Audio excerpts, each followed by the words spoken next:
we could talk all day on that subject alone, but I want to move along to something that you had an interesting opportunity to work on in your last 4 years with the Army. And as you said, you just retired, so this is all pretty fresh stuff. And you were assigned to NATO, and talk to us about the role that you were in at NATO and sort of what you've learned about its role in Europe and some of the things in the news today about Ukraine. Certainly. We were getting near the end of our career, and my wife had studied abroad in college and really wanted to go to Europe. And so I looked at a few bases, and this NATO Special Operations Headquarters in Mons, Belgium it's a small place, not well known, only really been around since 2010. And so we saw the opportunity to work with many different nations and live amongst many different nations as probably the greatest opportunity we could find. And we speak about psychology, again, just even when it comes down to cultural differences, you've got to be in tune to that as well, not just in amongst Americans, but in amongst different nationalities. And it is different from Western Europe to Eastern Europe in terms of, personal space or, hierarchy and things like that.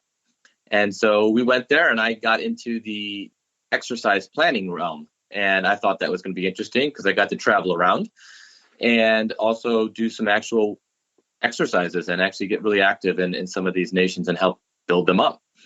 And then my last 2 years, I was the director of the exercises and then also took on evaluations and assessments. I had an office only of about 11 people, but a Turk, a Spaniard, a Brit, a Hungarian, an Italian, a Romanian, and a Lithuanian, and a Pole. And it was really cool.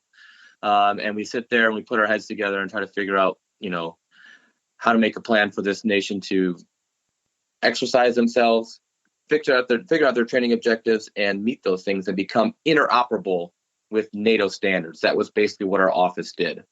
You have a lot of nations that can do things according to their own standards, and if we want to have a NATO mission together, we've got to have some common standards, some common vernacular, and some common systems. And so that was what we were doing. So every year we were training up a different nation to be the response force. And the NATO response force is that in the event of an Article 5, which is the article that says an attack on one is an attack on all, were to be voted on, there's got to be some nation ready to go, 10 days notice to move. And that's what we were training up each year, testing their systems, testing their procedures. And then different nations would provide battalion level units to this force.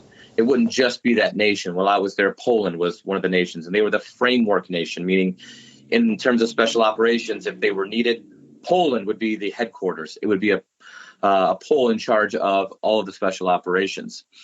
And they get units from all the different countries. And they had been a big sponsor of Ukraine.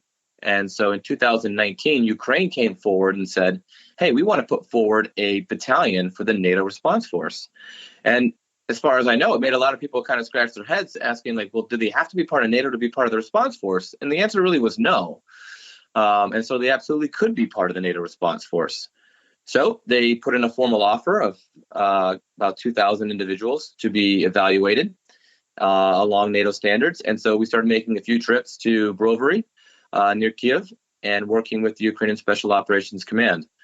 And it was great. You could see that for this, it was a big deal. It was a big deal for them. They've had some history of trying to join the EU, putting their feelers out to see about NATO, and it's been a tough time for them in some regards, especially in 2014 when they missed joining the EU, and then shortly after in 2015 when they lost Crimea as well. And so this was serious business for them, and they took it extremely seriously. And they brought us out, they sat us down, they had what we would definitely call, from an American standpoint, austere conditions and rudimentary equipment, but their will was unparalleled to get it right. The stakes, I think, were higher for them than perhaps some of us that were enjoying being in NATO, because even though they were part of the response force, they were not part of the alliance. John, could you talk about the, we view our military, particularly the officers and the NCOs, as a real professional corps. Can you comment about the professionalism and the degree of education and training that you saw among both NATO countries, but also somebody like Ukraine. Listen to this full episode and more on the Apple Podcasts app, Blog Talk Radio, Google Podcasts, or iHeartRadio. And now streaming on Amazon Music, Audible, and Spotify.